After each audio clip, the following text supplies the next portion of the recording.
Welcome back, YouTube, to another episode here at WILDMAN Lifts, and I'm in the indoor gym for a change. I'm going to be doing the axle bar back squat. And because that bar is so thick and it doesn't have any knurling, it really wants to move around and slide around on my back. So this is going to be a different kind of a challenge today. Less weight, but because it's moving so much, it's really going to have to make me be on point with my technique, which is kind of the point. As I'm going up in weight, I'm also going to be doing 3 pull-ups. Mainly just to stretch out my spine and to prepare my upper back for that bar to sit on. And then I'm going to do some jump overs on that bench. Great exercise to do on leg day because it makes you have to jump when you don't really want to, which really warms up my legs for the squat. That's going to be the strength giant set for the day. So if you're trying to do gym math, no, you're not going crazy. That bar is actually 30 pounds instead of 45 pounds. So that's kind of the difference. But like I said, even though it's lighter, as people walk through my video with no regard to what I'm trying to do here, sheesh, I should be the only one in the gym. I don't know where these people came from. But because that axle bar is thick and it rolls around on my back, it makes me really have to make sure that everything is nice and tight as I see feet again in order to make sure that I'm doing everything appropriately. Otherwise, if I make a mistake at all, it's either going to roll forward or it's going to roll backwards. So we don't want that happening because if it comes down on my head, that could be bad. But if it goes down my backside, that's not too bad. It's just embarrassing to have it clank on the floor like that and miss the lift. And everybody thinks, oh, you're weak. But I promise you, it's the back squat. Please blame the axle bar, not me doing the back squat, because this is not a typical style that I like to do.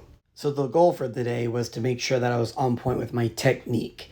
And I can't think of a better way to do that than having a bar you have to master perfectly on with your technique. Otherwise, one costly mistake will make you pay. And I really enjoy doing pull-ups and some kind of jumping motion when I'm doing the back squat because I really feel like that gets everything woken up. And as I'm getting heavier on the lift, I feel my hips and my knees and everything starting to mobilize, which makes the lift a whole lot easier. So swapping out with a barbell with an axle, that's a variation version of the back squat since it's not on a barbell. But the back squat is the king of leg day, even though it's not really much about your legs, because your legs are actually super powerful, which I'm going to explain later with an example.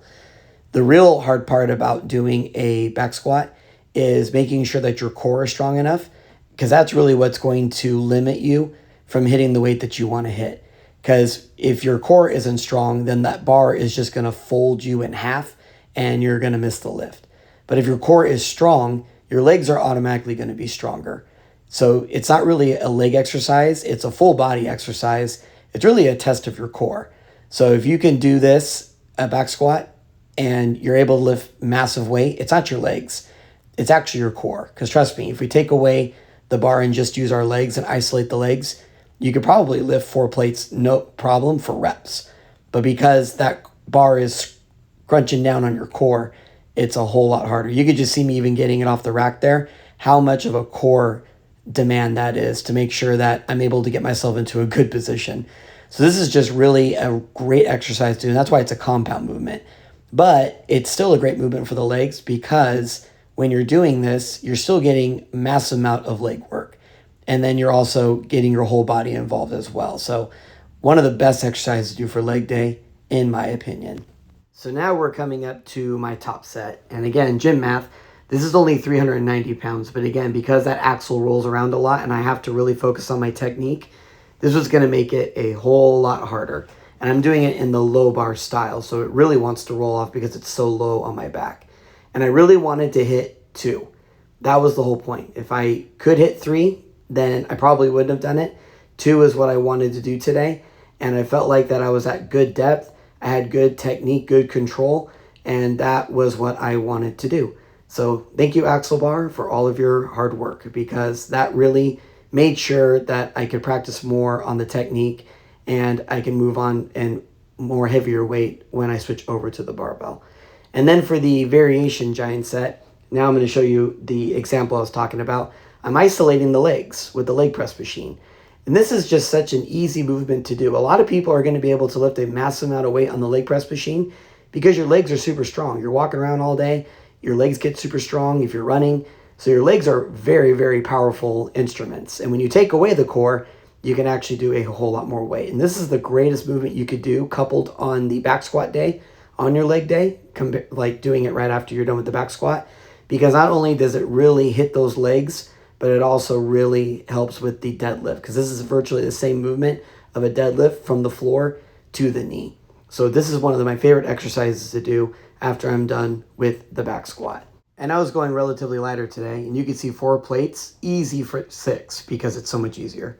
Kept the variation giant set in the same format by doing those pull-ups. Just make sure I'm landing on an even number, and with the jump overs as well, because by the time my legs are very tired from all the work, jumping is a lot harder to do, and that is good.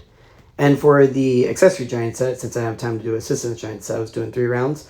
I'm doing some supinated curls with the rope. So I basically just turn my wrists outward at the top, and that really hits that tiny tendon there that holds the bicep to the elbow. Something I learned in physical therapy when I ruptured my biceps. So I throw these in every once in a while just to make sure that I'm hitting everything possible. And then I would go over and do some hitchhikers with the pec deck machine. I like doing this sometimes instead of a band because I just do a very lightweight and I can do a lot of reps.